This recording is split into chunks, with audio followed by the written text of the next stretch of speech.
When you look at the sky at night, you know you are looking at stars, which are hundreds and thousands of light years away from you. And some of the stars don't exist anymore, because their light has taken so long to get to us that they are already dead, or they've exploded and collapsed into red dwarfs. And that makes you seem very small. And if you have difficult things in your life, it is nice to think that they are what is called negligible, which means that you don't have to take them into account when you are calculating something. I can't see any stars here. F, that was good. It was so great. That was so good. I had chills. It was riveting. Boom. I'm going to move your microphone to your face. Boom. I should probably just be sitting in front of it in the first place. My bad. It's okay. Everything's good. There we go. Everything's good. We're adaptable here Yes. at the I Nerdy can tell. 30s. We're fluid and we do our thing. Which, by the way, welcome to the Nerdy 30s. I am Travis Harrison, I'm Erin Naoma. and today we have a special guest. We are working with Actors Theater to interview. Would you like to introduce yourself? My name is Alexander Stuart. I'm playing Christopher Boone in The Curious Incident of the Dog in the Nighttime. I'm so glad that you said the title of it. Yeah, I know. I always get such bad tongue-tied whenever I'm saying people think it. they're in the wrong place. Yeah, it's exactly. the You're in the curious right place, accident I promise. of the cat burglar. Like, that's not right. It's like, I promise, this is a real thing that we're doing. Yeah. But actually, I mean, we got to see the show. I think it was opening night. Yeah, we did. We saw it opening night. It was Yeah, fantastic. Oh, yeah, well, thank you. Like, it was, good. like I was like chills. You know what I'm saying? Yeah. Like, I don't there are blame you. certain spots where I have a kid. I have three nephews that are sensory processing disorder. Okay. And straight up them. And I was Yeah. just like, this is it. Yeah. This is my babies. Yeah, It I made would me so keep happy. looking over at her, and she'd be like so excited. So it was good. Oh, it's nice to have them represented. Yeah, You know what I mean? definitely. Like, those are my little Representation babies. matters. It does. It does. So tell us about yourself, Alex. Yeah. Well, How'd you get your start? How did I get my start? Well, I mean, I've been acting my entire life. I was born into a theater family. Oh, My cool. grandfather was the patriarch of our local theater community, so I was considered what was called a third generation actor with this organization. And so I did my first show at the age of 6. I did a children's theater project show, The Hobbit, and I Nice! played one of the little wood elves. That is amazing. And that was my very first show, and ever since then I did at least one show a year with that company, worked with the Children's Theater Project, did all their shows, and then became avidly involved in my high school theater program, which is when I decided that, hey, this is what I see myself doing for the rest of my life. Like, I'm not passionate about graphic design, even though I'm Right. good at it, but like acting is like what I need to do. Yeah. So I went to Columbia College Chicago and majored in acting with a stage combat minor. I have to know about this. Yeah. Oh, yeah. No, I have like 8 questions about stage. I was gonna say that's a whole rabbit hole which we could totally go down. So I'd be totally willing to do that. Yeah, for you. she was just like, he's a stage combat guy. Oh, and yeah. I want to ask him all the questions. Honestly, yeah, I mean, like, honestly, fire away. I could talk about it all day. But so obviously this is like my first big show. I've done 4 productions since graduating last year, which is like storefront Chicago theater, and just like boom, overnight here I am. That's cool. How did you get to Actors Theater of Louisville? I honestly, I just looked at the right place at the right time. I used the the portal called Actors Access, and which is where you can find all sorts of film work. As well as theater work, but that's where I go for film work. But I saw that they were doing Curious Incident, and I've always been wanting to read this play, so Right. I submitted. I was like, you know what? It's got an autistic character. I'm an autistic actor. We'll see if they'll want me to read. Yeah. And luckily they were looking for a non-union actor on the spectrum, and so they sent me the sides. I sent in a self-tape, and they liked it. So here I am. How are you enjoying your time in Louisville? My time in Louisville, it's been interesting because I'm from Chicago originally. Well, not originally, but I live there currently, and I've never been to Kentucky or to Louisville before. This is probably the furthest south I've been, other than Florida, and I arrived here expecting to be very on my guard all the time as Right. I'm in Chicago, but and I wasn't really. Like, the first day I was here when I flew in, I went for a stroll by the waterfront park, and then on my way back, there's like no one walking around, and it's like 8 p.m. And Yeah. I'm like, this is weird. It's quiet here. Why is it so peaceful? And it's quiet here, and then everything, like, I don't know if I could live here, because, like, everything closes at 7 p.m., That's and I'm true. a person who, like, I'm a night owl, so I am as I well. need things open to be open late. Yeah. And, but I also just, like, noticed, like, how, like, nice it is. Like, people weren't lying about Southern hospitality. Right. Like, the waitresses call me Sugar here. It's nice. Hey, Sugar. Like, yeah, like, I love it. Yeah, so, like, it's very nice. It's very quiet here, so, like, I could definitely relax here, but I don't know if I could live here. So it's been a really weird experience, but like, but I do enjoy it here a lot. It's got like, in terms of like needing to like wind down, it's a perfect city for it, because like going to the walking bridge or going to the waterfront to like memorize lines has been my saving grace while I'm here. Yeah, that's I think a nice spot. A lot of people don't really get that. Like, you know, Louisville is kind of like not a huge city. Yeah. So it's like No, you get like all the, except for like 24-hour stuff, I guess. But like you get all the big graces of like a big city, like, you know, the city life and stuff. But it's quiet after a certain period of time. Yeah. It is, yeah. So it's like it's nice. It's after nice middle 8 ground. p.m. It's small town. Yeah. Yeah. Yeah, and it's actually a nice progressive city. A lot of people Yeah. probably wouldn't expect that For what from nightlife Kentucky. exists too, it's very chill. It's very Yeah. nice. Like we go to BBC a lot, just down the street, right next to where I'm staying, and like it's always a good time there because it's never packed, and you've always got like the people you're close to there, and it's just like it's a great. Like nightlife is chill too, and I think that's just so interesting. Yeah, it can be. Silence can be overwhelming. And it very much can be. Yeah. We also get bored here, so Very we're not saying bored. that it's amazing, but it's good. I was watching this thing yesterday where boredom leads to creativity. So thank you, Which is Louisville. why we have such a rich arts community. 100%. There you go. Like Actors Theater. 100%. Yeah, and that's why everyone's like, "Oh, there's a play going on. Let's go see it." Yeah. Oh my god. This is our Thank God for nightlife. that. Yeah, Let's that's do one thing it. I noticed, like, at opening night. It was, like, everybody was, like, genuinely excited, like, Yeah. theater people. I was like, I haven't been around this many theater people since high school. Yeah. Like, because, like, I mean, we also went to Dracula, but, you know, I feel like Dracula's, it's great, but it's more, like, mainstream, and it's easy to, like, sell. Oh, yeah. Where this was, like this was, like, a theater show. Like, like, theater people, like, really appreciate it. And I was like, I'm kind of digging it, but I'm Yeah. also, I am not used to this, because I haven't been out, like, in the theater crowd in a while. I'm just Right. like, yeah, it's cool. Dracula's awesome too. Oh, I got a chance to see Dracula. That has blew me away. Okay, Yes. who was your favorite? Who was my favorite? Yeah. Oh, Neil Robertson's rendition Yeah. was amazing. Hey, Neil. Easily one of the best performances I've seen in a long time. Yes. It's just so detailed and so fun. Mm-hmm. And he made me cry at the end. Me too. He made me cry. And like it was all he had to say was one line, and then I was like, Oh, I cried several times. There's God. one point where he's like getting hit, and I'm like, "Oh God, stop it!" He was amazing. But I mean, so was everybody. I Yes. mean, it was a really solid cast, and just the pyrotechnics, Yeah. the special effects, and the fights. I was geeking out in the front. Yeah. That's a perfect segue. There we go. Segue. Here we go. Segue. Segue into fighting stuff. Okay, was there anything that you were like, I can do all of this? No.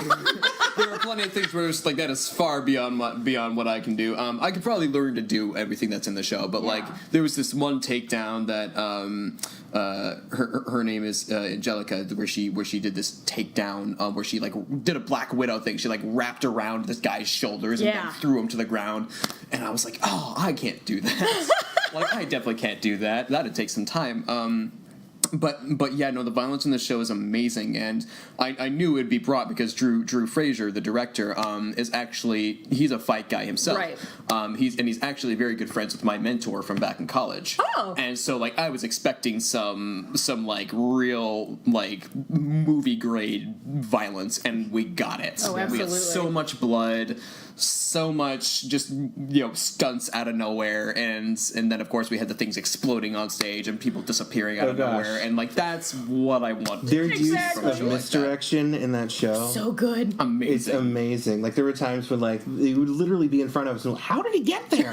Yeah. There was a moment where I was like, okay, I know they're going to misdirect me right now. I need to stare everywhere else. Yeah. There are plenty of moments It didn't where, work. there are plenty of moments where, like, I caught misdirection, but, Yeah. but, like, that'll happen sometimes, especially when I'm trying to look for it. I'm like, okay, how do these things work? Exactly. I need to see it as it happens. Exactly. That's 100% me, too. So you can use, like, so many different weapons. How many different weapons do you know how to work? I know that's a weird question. No. I get Are you secretly an assassin? What are you trying to ask me here? You an How many assassin. people you killed? Just let me know. Talk to us. This is off the record. Don't put this on here. So I'm certified in 8 disciplines. I have to renew a few of them, but like I have been certified in 8 disciplines, and 6 with recommendation, which is where like I'm a combatant that the SAFD, the organization that oversees all my adjudications, would like to work with. So I'm more of a swordsman than anything else. So here are the disciplines I know how to do. Unarmed. Because everyone's got to know how to do unarmed. Oh, absolutely. Rapier and dagger. Small sword is my favorite weapon. Small sword and single sword. Hollywood single sword. Knife, quarterstaff, broadsword, and sword and shields. Like those are the weapons that like I can at the very least fake my way through. Yeah. But my specialty is with I would say probably single sword, where it's like making it look flashy but also Being safe. technical and safe, Being technical and safe.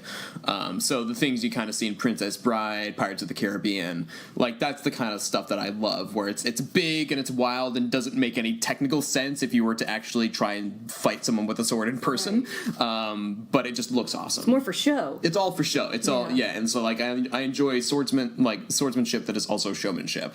So the finer weapons like small sword, giant needle, are what I really enjoy. Nice. Which one was the most difficult to learn? Oh man, for me, broadsword weapons are because I'm again like very about like precision and like finer weapons, but broadsword is very much like engaging with your core and like swinging this thing around by using just your center. And having done only unarmed and rapier and dagger before, it was a very different weapon for me. I can do it now that I know kind of how to move with all sorts of weapons. But it took me time. It took me a lot of time. Broadsword weapons are not my favorite, but like I can do them. So if I had to pick a weapon, like small sword is the one I would choose. So is it like broadsword? Is it kind of like how Kylo Ren moves? Whenever work Kylo Ren into I have to. He's so slow. I'm trying to think. Like I would say what he does is kind of more of a broadsword weapon. The way he uses it, and like he kind of lumbers around. I mean, with lightsabers, it's kind of evolved. Like it used to be based on kendo. In the older films, but now it's just kind of evolved into more of like a Hollywood, like a single sword style, where it's like anything goes. It's whatever kills this other person, and with him, he's obviously got a thing that looks like a broadsword. Right. For one Absolutely. thing, it's got the hilt and everything, but everyone else is just kind of swinging the thing around because, I mean, Rey doesn't quite know how to use it yet in the 7th film, but she's got the general idea. She's like I'm gonna swing it. Shot this other guy's head off. Yeah. I would say he's probably more of a broadsword guy for sure, because I mean that guy throws so many tantrums. He needs something to swing and slice with. That's true. He has to have full body. Kylo Ren is he does. What? I don't know if you've seen it. It's an SNL skit where it's undercover boss Kylo Ren. Oh yeah. Pretends to be an electrician. It's the funniest thing ever. I am 98% positive that Matt is Kylo Ren. I'm just saying. Whoa. I don't know. He's a little bitch. It got me so bad. Yeah. I love that. It's fun too. I learned very recently that in the Harry Potter films, in the film series, that a lot of the wand work is actually based off sword work, where basically they would choreograph a sword fight and then pull the actors a few feet away from each other and just do the same thing but with sticks. That's with these wands in their hands. And like you can tell because Ralph Fiennes uses a very small sword technique where the way he holds it is very like outward and like out and then in. And it's just so cool to watch just like this classical like technique put into something that is just so fantastical. Yeah, I didn't know that, but I believe it. I can see it. It makes a lot of sense. It does. Like the little things. yeah. Totally. There are totally a lot of sword moves in there. So I've decided what character you need to play. Okay. I'm so intrigued. Okay, you mentioned it earlier, but you need to play Wesley. Wesley? On Princess Bride. I would so love to play Wesley. This is, Stage adaptation yet? There is a stage adaptation. Is there? Okay, yeah. It was funny because or at least it's being worked on. It was funny because there was this one time where I was actually doing Hollywood Single Sword for testing in my minor, and I had pitched the scene between Wesley and Inigo Montoya because the guy playing, who was my partner, looked like Inigo and I looked like Wesley. Where we were just like, we want to do this scene, but then my teacher was like, no, you can't top that. I think you could have. He was like that was the one scene that he you. wouldn't allow because it's just so iconic. It's just so distinct and so iconic. You just can't touch it. It's so funny because we just we did, and they switch hands in the middle of the scene like do. I'm actually left-handed, haha. You know. See, we did Cincinnati Comic Expo last week, and Carrie Ellis was there, and he did a panel, and there was lots of questions about his sword fighting, and he was just like, I didn't even know what I was doing half the time. Like they were like, here, swing this sword. Yeah. And I sold the shit out of it. He had 2 weeks to learn how to do it. Yeah, I was gonna say, like you could tell they're not, I was gonna tell you could tell they didn't have the kind of training that I've had, but like they fucking sold it. Well, then you could have done it better. Maybe. Guess we'll see someday. You could have done it better. Maybe we'll see someday. I'm so honored you said that. Like that made my day. I'm just saying, because you got the blonde hair. I got the blonde hair. You're kind of his physique as well. I could see you in the Dread Pirate outfit. Yeah, I gotta try it someday. Probably. I gotta just wear the outfit and see how it Be him for Halloween. I think I might. Yeah, try it out. Try it out, and then like afterwards, when you're feeling it, you're just like, I am this role. You're gonna march into their office, be like, you're going to cast me, and they'll be like, I guess. Okay, here's the script. First thing you need to do is ask them about how many fingers they have on their hand. I feel like you're about to slip me the costume under the desk here. Just like it's with me right now. Take it. I always bring one. It never fits me. I'm just like, for some reason, I just felt like I needed to be prepared with this thing. You just never know where you're gonna run along into a guy who's gonna look like Wesley. For the longest time, I was like, every Halloween, I'm like, I'm gonna be Inigo Montoya. Montoya. And every time, I'm like, his costume is really expensive. Yeah. So I never do it. Man, I would be a good Inigo Montoya. Imagine me with that little mustache. I would be so good. Don't brush your hair. So as soon as I walked into the room, I'm like, ooh, someone killed her dad. Someone killed her dad. My name is Inigo Montoya. I'm so sorry. Don't apologize. That's what we're here for. I freaking love that movie. But anyway, back to this play. Yes. The Curious Incident of the Dog in the Night. Time. Okay. Yes. Yeah, you got it. Yeah. Night. Time. It's seriously great that y'all are a team. Help each other out. Exactly. So the moment that you read the script, what was your emotional response to it? Oh, I mean, it was overwhelming for me. I mean, like, because like Christopher and I are very different people, you know, like it's all a spectrum. We all experience things differently. Right. And I found that we process things very similarly. The difference between he and I are how we respond to things. Right. Where his responses to things are very visceral and very extreme, whereas to quote John Mulaney, I'll keep my emotions right here, and then one day I'll die. And you know, I'm a bottler, so he and I are very, very different in that regard. But I'm a bottler as well. He's Christopher is very similar to how I was when I was 7 years old. Like first grade is kind of how I would say most similar to Christopher. Yeah. So I read the play, and I mean, I cried. You know, it's a character who goes through, I mean, what no human being should ever have to go through, but he goes through it at the age of 15. And, you know, when on top of everything, he's going through all these hormonal changes, these rapid hormonal changes, and then, but then having this disorder and, like, facing all of these events, which I can't even name in one place. Right. And the thing that got me, though, is in the scripts at the very end of the play, spoiler alert, when they bring on the dog, and it's a golden retriever, is where I cried, because not only is this a very touching moment, but a golden retriever is the animal I most identify with. Right. And so that was kind of the moment that I knew, like, I've got to do this show. Like, because they sent the script to me for the audition, and I'm like, oh my god, like, I want this so badly. Because, like, I just read the script right now, but I love this character so much. And, like, as I would a brother or myself, you know. So yeah, no, the script is absolutely one of my favorite scripts on earth. It's so good.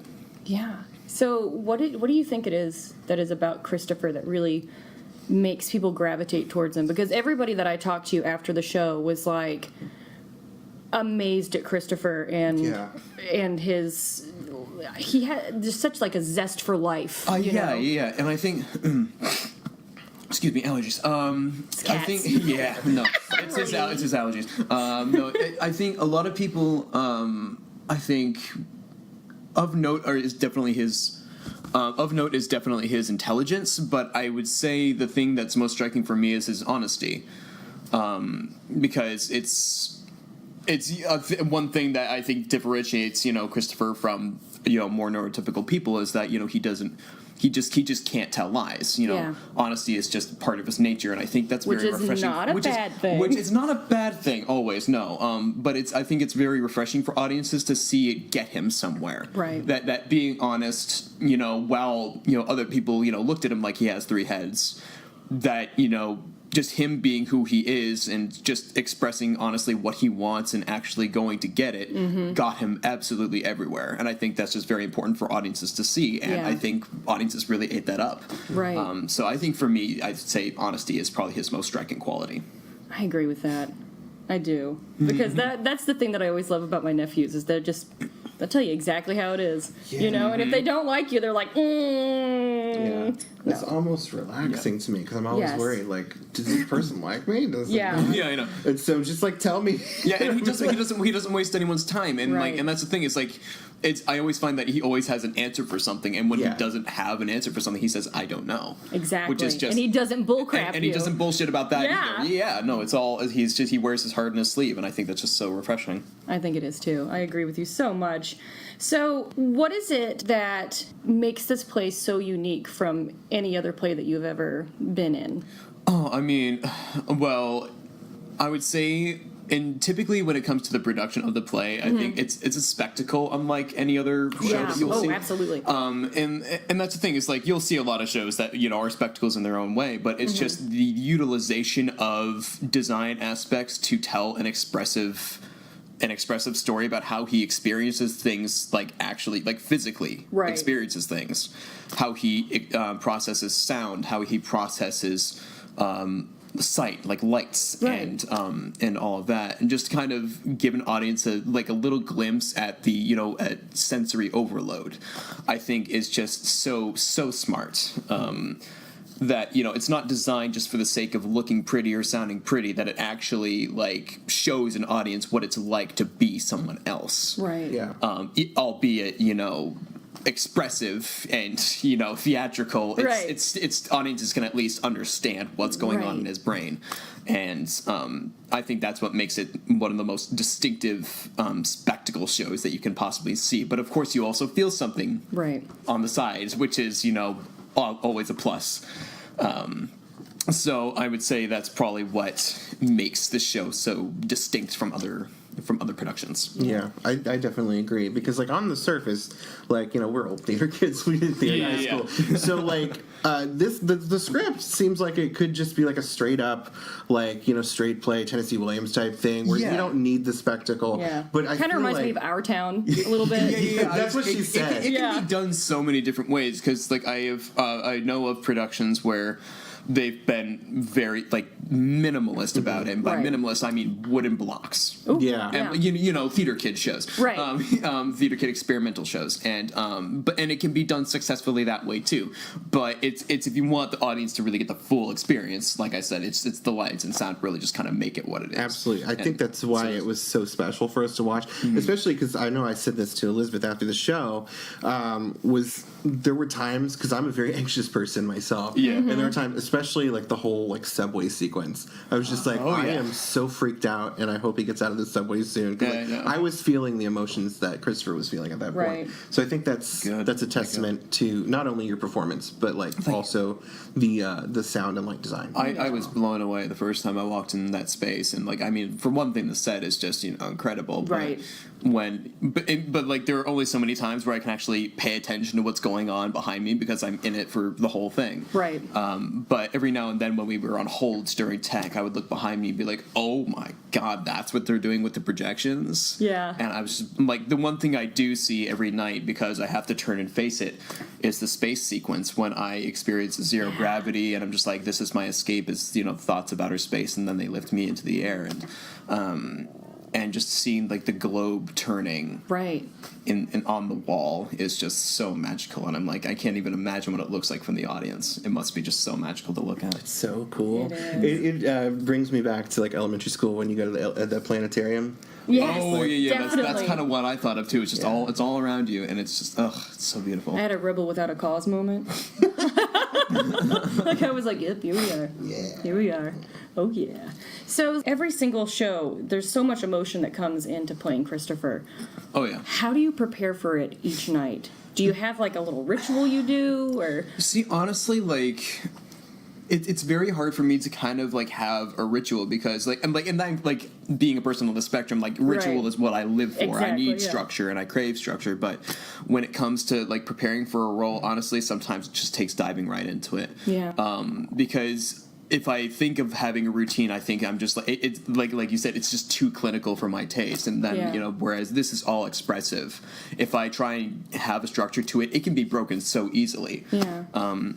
So honestly, it's just knowing the game of each scene. It's like, Right. what am I doing in this scene? What does the scene mean for the story as a whole? And if I can remember that, I can stumble my way through it, even if I don't feel all that in it that day, and I can at least fake it. Right. And like that's all I need. But we try and do warm-ups every day. We do a fight call, so it's it's a little bit of physical warming up to get into it. But emotionally, it's just I'm there the whole time. There's the arc comes naturally when you're there on Right. stage the whole time, and which it makes it a little difficult to kind of get into it in the first beginning of the first act. But again, it's all games, and like, how can I play this game and have fun with it? Yeah. Yeah. I like that. Now, going back to kind of the neurodiverse experience, why is that important for people to see? And I think it was said best by Mickey Rowe, who was the first autistic actor before myself to play this role. Mm-hmm. He said that acceptance of autistic actors on screen or on stage leads to acceptance of autistic actors in real life, and by extension, just neurodiverse people, not just autism, but.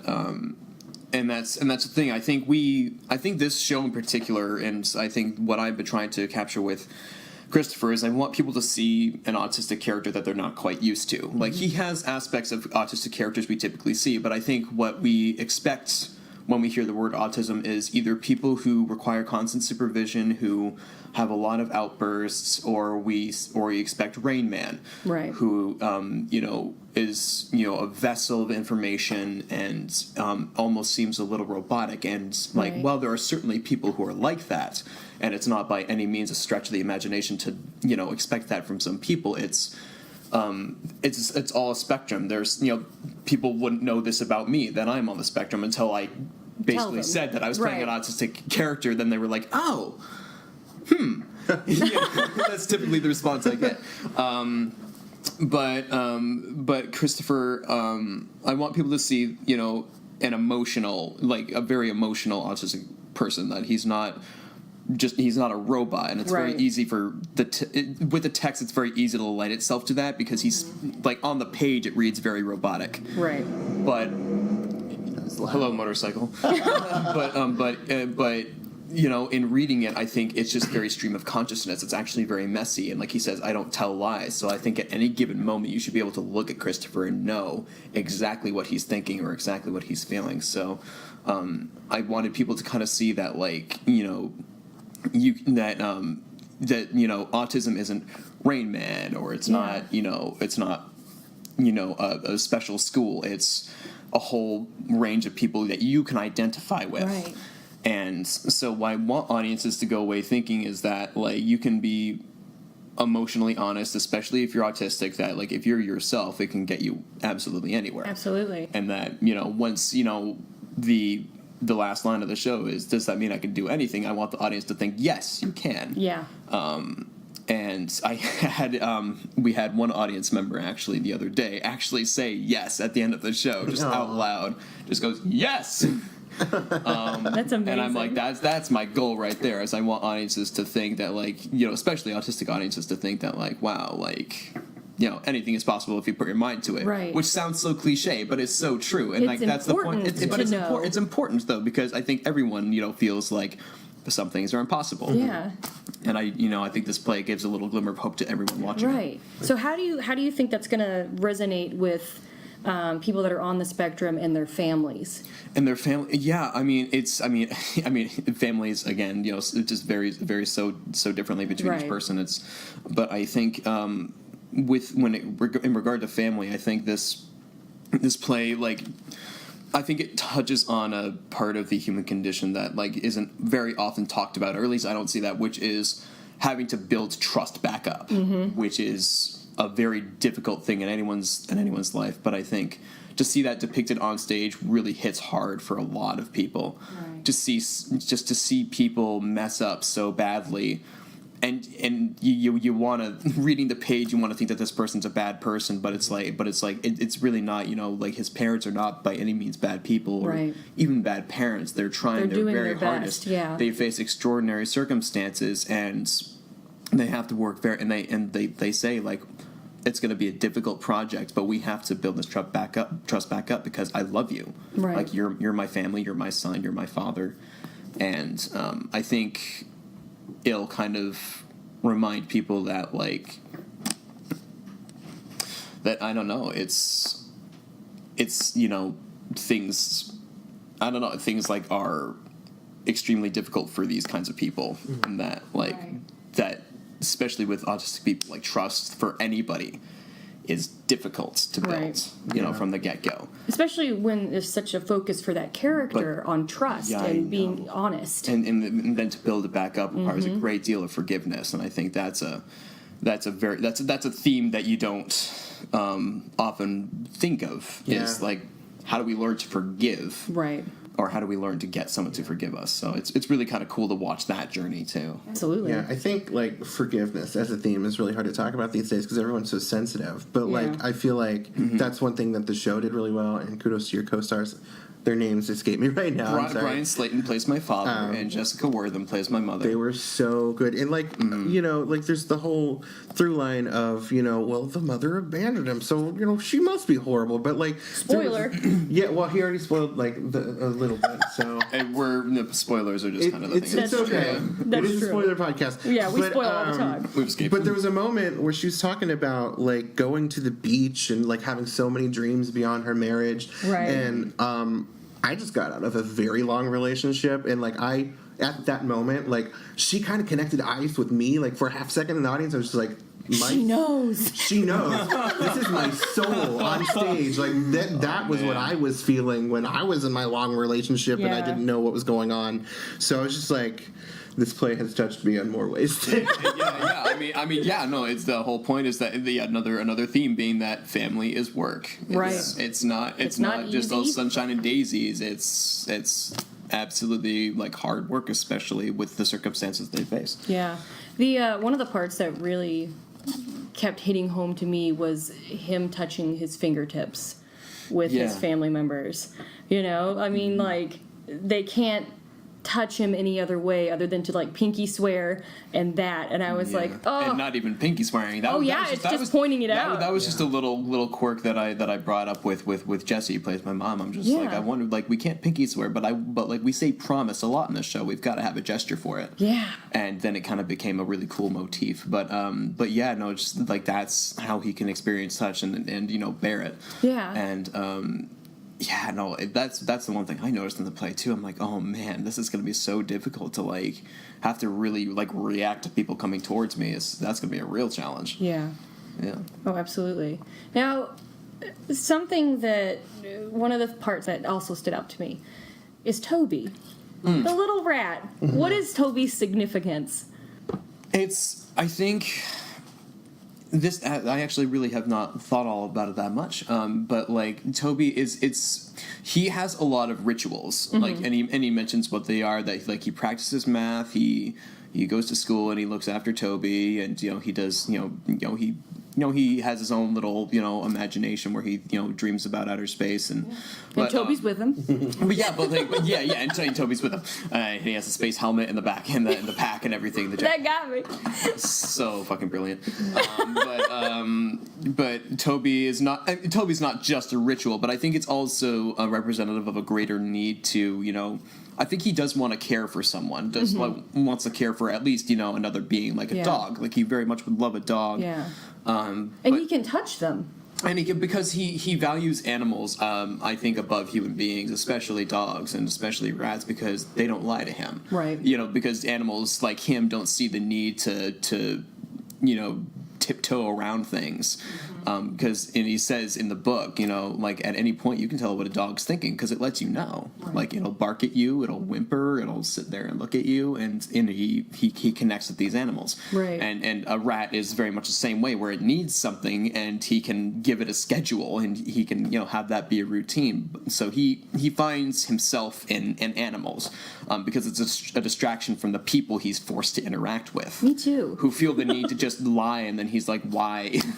Why does that have to be a thing? And so I think Toby's representative of a greater need for just connection in a world where he's so cut off from it. It's such a good answer. Yeah. I'm so happy I asked about Toby. Came up with that on the spot. You did it! Like Look at 50 that. Look at cats, that. So I completely that's understand. So you get it, yeah. Yeah, I get overwhelmed by a lot of people. So I'm like, I'm going to go home and decompress with my kitty cats, and it's going to be great. And my turtle. We can't forget Titus. And Roscoe. Oh, Roscoe. I'll tell you later. You have turtles. That is amazing. His name is Titus Andromedon. Oh my from God. Kimmy Schmidt. Not the old play, the scary old play. I was going to say Titus Andronicus. Why would you name a turtle after that? I wonder. He really likes violence.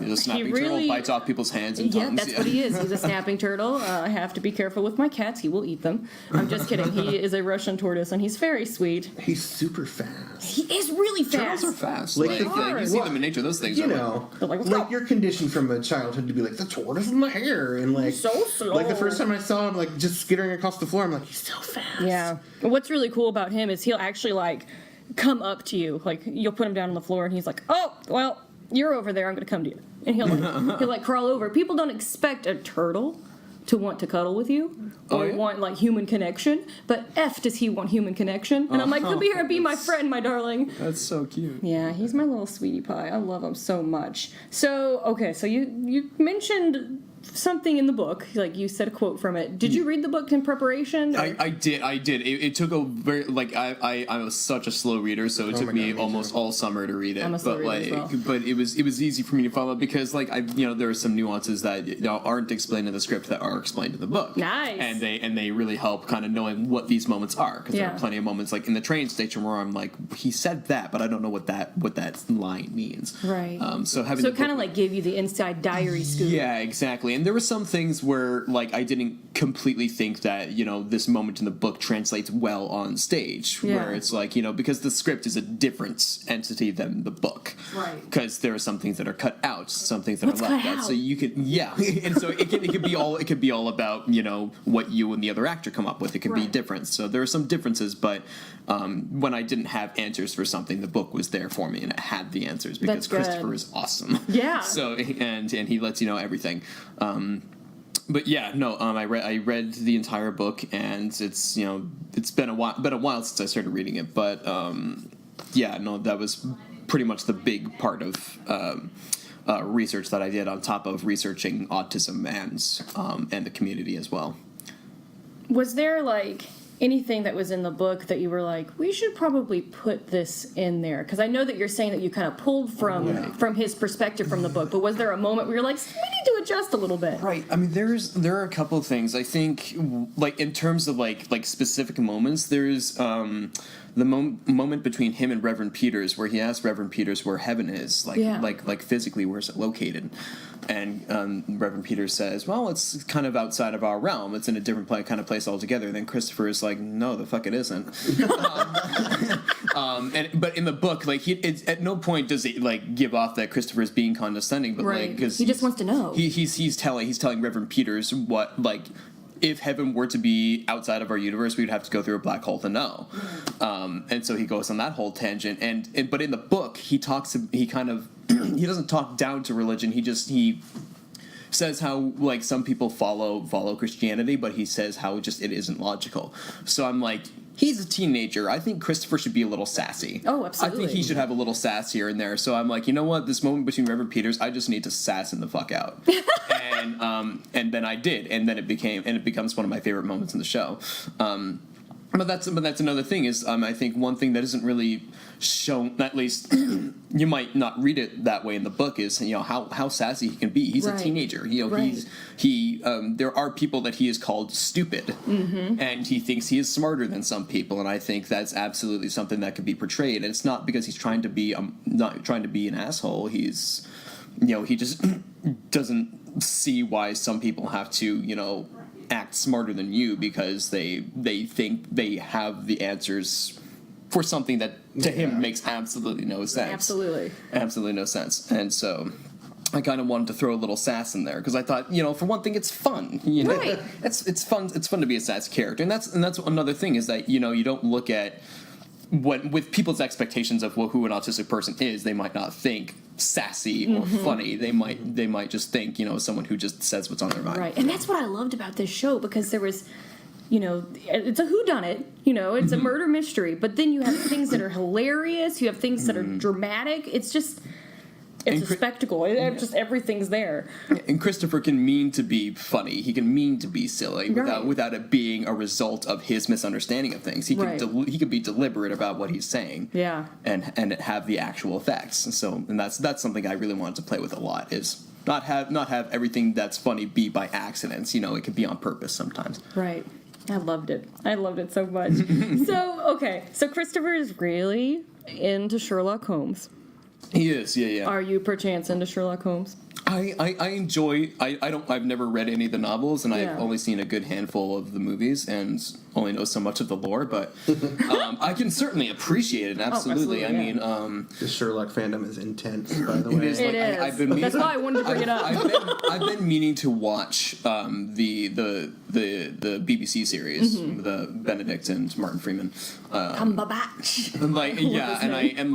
Even if the movie is more amazing, I did enjoy the Guy Ritchie films, like seeing Robert Downey Jr. Yeah, I like that too. Jude Law's Dr. Watson, I think, is such a badass, and I love him. Yes, 100%. Yeah, so I enjoy the lore, but Christopher has his own he reads these things intensely, and that's why he wants to do whodunit stuff. Yeah, absolutely, and that's one of his fixations. Is he loves outer space, he likes math, he loves murder mystery. And that, even thinking about that, I'm just like, what else is it that he's into? He must be a huge Star Wars nerd. Oh, you know it. and I'm wondering why that's never mentioned in the book. He's got to love Star Wars because he loves Lord of the Rings, he loves Sherlock Holmes. He's got to love Star Wars. 100%. It's outer space. Do you think he likes Star Trek too, or is he just like one or the other? Oh, I don't know.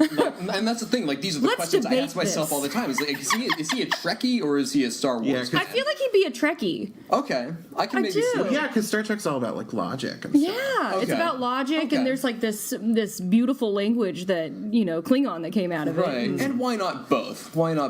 I think if not hardcore into one of them, he's at least a little into both of them. Right, which is something that I thought about a lot. Or maybe he's just really into the Fifth Element. That's I don't know. One.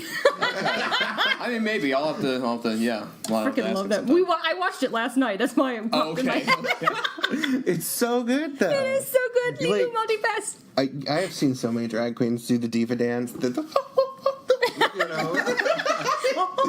the best. If you haven't seen it, watch it immediately. Please watch it. It makes me so happy. Chris Tucker. Okay. Good work. Okay. Have you seen it? I've not. No, wait, did this come out recently? No, this no, came this is out like a in, 90s? 95. Yeah. Okay, I was gonna say, wait a minute. There's a movie that came out recently with Chloe Moretz that looks dreadful. No. I would Yeah, I thought that I was- would maybe never that wasn't steer the thing you that in a meant. bad The direction. fifth kind. I was or gonna- the fifth wave, I think. That's what I was That's thinking. it, That's that's what it. I was thinking. Like, I'm we're like, I love teenagers Chloe. that survived the alien apocalypse. And like I love Chloe Moretz, but I was just like, I do not want to see this movie No, at all. No, Fifth At all. Element's extremely different. Okay, Yeah, and it's I've so I've not good. I've not heard of it, but Chris Tucker, I do like It's Chris Tucker. Chris so I'll have to Tucker, check it Mila out. Jovovich, Bruce and Bruce Willis. Willis. Oh, okay. And There's a cast. Gary Oldman. Gary Oldman is the And villain. Gary Oldman. All right. I freaking love Gary Oldman. It's so weird. It's like the future, and everyone has flying cars, but like also for some reason the girls that work at McDonald's are dressed in like couture. As one does, you know. Yeah, and, what else are you when going to you do at work at McDonald's? McDonald's, I mean, come on. Alien space opera. It's so good. It is it's amazing. So good. Space opera. Yes. Okay, now I'm interested. You need to get in there and All watch right, it. all right, It is Fifth so Element. good. That's going on my list. Please do it. Please. What's the reception that you've been getting for the play, your character, everything? Honestly, like I haven't been like I mean I've passed by people like on the street and they'll be like, "Hey, you were awesome," and like that's basically the extent of the response I've seen. Like none Yeah. of the reviews have come out yet, and like there are like user comments on the Facebook page about like just commenting on pictures on the Yeah. pictures that they've released so far. But like I mean, so far like audiences seem to be loving it. I mean we've been getting a standing O every night, and like they're responding very vocally to the things we want them to respond to. Right. Especially the dog. By the way, they're responding vocally to things that maybe you're not wanting them to. There's also that. There's always remember also that. First So night. many trolls. There's also the lack of response to things I want them to Yeah, respond to. Right. But that's I remember always. first night, like, 'cause we went to see opening night. There's the scene where your dad accidentally hits you, or That made me so mad. It made me mad. So basically, what happened is like there was this group of like students, I think, that Mm-hmm. came in, and we were on hold for a while because we were waiting for them to get seated. Right. And then of course, we have a few of them, chirping throughout the whole thing, and then of course my dad, me and my dad get into a tussle, and he hits me to the ground, and then this one student goes, "Finish him!" Yeah. And of course, I'm on the ground ready to like fucking run at this kid, and then of course the guy Brian playing my dad was like approached me after the stage. He's like, "Do you fucking hear that?" yeah. Yes, I That did. made me so We looked at each mad. other, we were like, Yeah. Yeah. And it's like that. Is this quite the time, young man? Yeah, Is it's this like, quite the come time? on. I mean, like, there's a huge difference between seeing a live theater play and being able to yell at your TV screen. Yeah. You know what I mean? Like, it's rude. But that goes, Stop it. It goes back to what he was saying when he wanted Christopher to be sassy, because teenagers are assholes. That's true. Yeah, They no, just there are. you go. So I guess that just makes my points, But Brian and I were so unhappy about that. Yeah. We can look. It's like a kind of a funny story now. Yeah. But it's also just such sensitive material. You Yeah. just Right. can't. No one in their right mind should be doing Well, that. here's the thing. That one person thought it was funny. No one else laughed. I mean, everyone else. I heard- You could just kind of hear everyone else's response to it too. Yeah. You would just heard them Like, go. you could hear the blank expression on You, people's you, faces. you could hear people go at this kid. Yeah. Oh, absolutely. Like, are you kidding me? I hope they felt embarrassed. I'm just probably saying. didn't, 'cause he's I an hope they asshole felt teenager. embarrassed. Oh, all right. Teenager probably didn't. Oh, guaranteed. Teenager Yeah, probably I'm felt awesome. High Probably felt I five. did it. I said something rude I'm out gonna put this loud. on Twitter. Made me mad. I was like, Did you tweet? I don't know. I don't know. I couldn't I don't tell follow you. that asshole.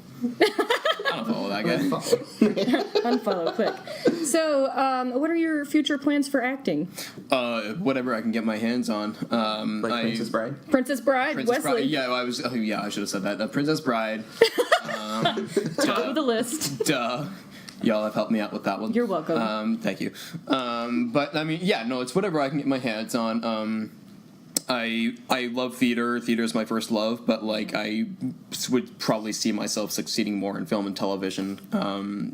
And I would love to get more experience doing that stuff. Yeah, you're gonna be an action star, right? Action star. There we go. Action star. So Swords like, ablazing. Yes. Oh, I hope so. But I've submitted to a couple projects. Haven't heard anything back, so I guess we'll see. Yeah. But it's.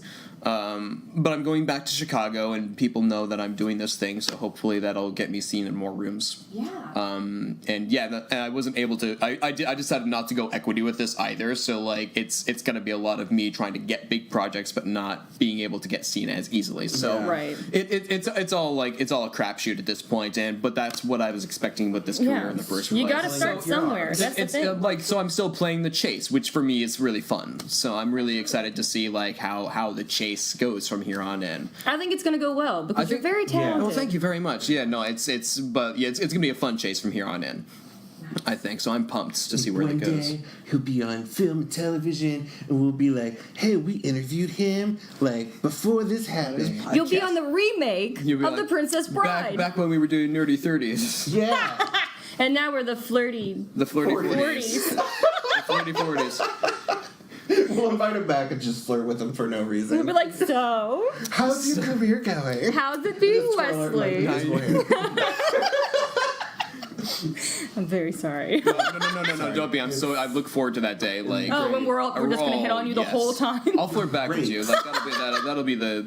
We'll have to come up with like very like strategic flirting things where it's like we're talking, but not. It's actually like the more I'm talking about it, the more I like it. And I'm Yeah. just like, let's just go like full between two ferns. What is it, Zach Galifianakis? Yes. And just do that. just bring Barack Obama on the show too. Be like, see how he I would reacts. actually really How flirt you with him. Flirt with doing? Barack I think he's Obama. cute. I mean, as one will when they see Barack Obama. Can't help it. You flirt. You don't. It's just kind of He's so subconscious at that charming. point. it's the charming character Like of a Laura's him. like, yes. If you don't know Laura, she is in the room with us. She watches and she's like, let me take notes and make sure there's nothing that they're gonna say that's absolutely terrible. But I know what also you're doing. Barack Obama, But yes. she's like, Barack Obama. Yes, she wrote that down. She's like, flirt with Barack Gonna get Obama. on her itinerary. Check. That's what I would do. And maybe Michelle. Both. She's good. Sexuality is fluid, man. Just Love do it. them. Love them. I don't judge. I'm like, come on, girl. Anyway. Where can people get tickets to see the show? You can go to the Actors Theater website, which is actorstheater.org, R-E theater, actorstheater.org, and then you'll be able to find the Curious Incident page, and you can buy tickets that way. And that's the only way that I know of. I'm sure there are other websites where you can find it, but just literally Google Curious Incident of the Dog in the Nighttime, Actors Theater of Louisville. You'll find your way there eventually. But tickets start at around $25, and yeah, depending on the seating, you can get a cheap seat or not. I don't know. And we always include links, so we will Yeah. include a link too. include a link. With Yes, the we RE, will. because we're theater kids, and theater kids spell it with an RE. It's true. So I always Actor do is, that. it's like theater is like the actual place, But theater. and then theatra is Theatra is the art. Theatra. theatra. Theatre. Tra? Tra. Well, whatever. Trey. You got All right, guys. Well, thanks for listening to the Nerdy 30s, and please go and check out this play, The Curious Incident of the Dog in the Nighttime. It is simply amazing. It's gonna make you emotional. It's gonna make you happy. It's gonna make you cry. mad sometimes, and you're crying. You might be mad at teenagers in the audience too, but that's part of Yeah. the experience, and it's what you go to Exactly. theater for. Exactly. It's a giant whirlwind of awesome. And also, if you like this podcast, give us a like and a subscribe and a rating, maybe, possibly, if you're so kind.